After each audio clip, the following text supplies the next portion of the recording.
दोस्तों, स्वागत है आपका स्पिरिचुअल स्पार्क चैनल पर, जहां हम रोज़ नई नई कहानियां सुनते हैं और उनके माध्यम से रोज़ कुछ नया सीखते हैं। तो चलिए शुरू करते हैं आज गौतम बुद्ध की 3 और नई कहानियों के साथ। सत्य से दूर एक एक बार महात्मा बुद्ध ने अपने एक शिष्य पर प्रसन्न होकर उसे पारस मणि देने का वचन दिया। नियत स्थान पर बुलाकर बुद्ध ने शिष्य को उस स्थान पर खुदाई करने को कहा। खोदने पर वहां एक लोहे की डिब्बी मिली। बुद्ध ने शिष्य को बताया कि इसी में वह पारसमणि है जो किसी भी धातु से छूने पर उसे सोने में बदल देगी। शिष्य ने काफी अध्ययन किया था। उसने सोचा कि यदि डिब्बी में पारस पत्थर होता तो कम से कम यह लोहे की डिब्बी तो सोने की बन ही गई होती। इसलिए बुद्ध के विदा होते ही उसने वह डिब्बी बेकार जानकर फेंक दी। जमीन पर गिरने से डिब्बी खुल गई और उसमें रखा हुआ पत्थर छिटक कर कहीं खो गया। लेकिन छिटकते समय उसका स्पर्श डिब्बी की बाहरी सतह से हो गया, सो डिब्बी सोने की हो गई। आश्चर्य से जब शिष्य ने निकट जाकर देखा तो उसे मालूम हुआ कि डिब्बी के अंदर पारसमणि को रखने के लिए कपड़े का अस्त्र लगाया गया था। इसलिए उसका सीधा स्पर्श डिब्बी से नहीं हो पाया था और वह सोने की नहीं बन पाई थी। शिष्य को बहुत पछतावा हुआ। हम सब ज्ञान को, सत्य को पाने का साधन समझते हैं, लेकिन कई बार अपने तर्क ज्ञान के कारण ही हम सत्य से दूर हो जाते हैं। शिष्य अपने अधिक ज्ञान के कारण ही सत्य पारसमणि से वंचित रह गया। शांति की खोज किसी सी राजा ने एक युवक की बहादुरी पर खुश होकर उसे राज्य का सबसे बड़ा सम्मान देने की घोषणा की। मगर पता चला कि वह युवक इससे खुश नहीं है।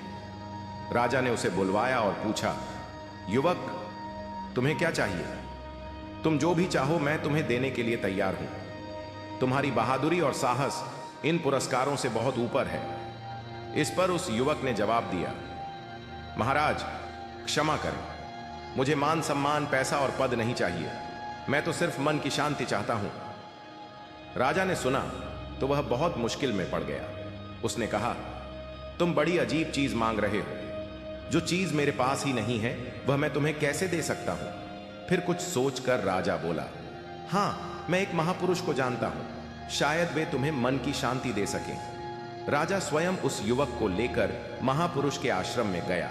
वे महापुरुष कोई और नहीं, स्वयं भगवान बुद्ध थे, जो अद्भुत रूप से शांत और प्रसन्न थे। राजा ने बुद्ध से प्रार्थना की कि वे युवक को मन की शांति प्रदान करें। राजा ने उन्हें यह भी सफाई दी कि युवक ने अपनी असाधारण बहादुरी के लिए यही पुरस्कार मांगा है, मगर मैं खुद ही शांत नहीं हूं, फिर भला उसे कैसे शांति दे सकता हूं? इसलिए इसे आपके पास लेकर आया हूं। इस पर बुद्ध बोले, राजन, शांति ऐसी संपदा नहीं है जिसे कोई ले या दे सके। उसे तो स्वयं ही पाना होता है। उसे न तो कोई दूसरा दे सकता है और न वह दूसरों से छीनी जा सकती है। शांति तो स्वयं ही पाई जा सकती है, उसे कोई और नहीं दे सकता। वाणी का प्रभाव एकाएक दिन भगवान बुद्ध भ्रमण करते हुए अपने शिष्यों के साथ जंगल में गए। एक शिकारी शिकार के लिए वहां गया हुआ था। एक सैनिक भी जंगल में रास्ता भटक गया। तीनों को प्यास लगी। दूर कहीं उन्हें एक झोंपड़ी दिखाई दी। उसमें एक अंधा भिक्षु बैठा था। शिकारी वहां पहुंचा और बोला, ऐ अंधे, मुझे पानी पिला दे, वरना तीर से तेरा जलपात्र फोड़ दूंगा। अंधा बोला, चल भाग यहां से शिकारी कहीं का, नहीं पिलाता पानी।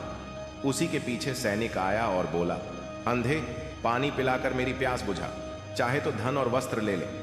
अंधे व्यक्ति ने चिढ़कर कहा, राजा का सैनिक है, मुझे लोभ दिखाता है, जा, नहीं मिलेगा पानी। तब तक बुद्ध भी वहां पहुंच गए। उन्होंने कहा, सूरदास जी, थोड़ा सा पानी प्रदान करें तो बड़ी कृपा होगी, प्यास से प्राण संकट में आ गए हैं।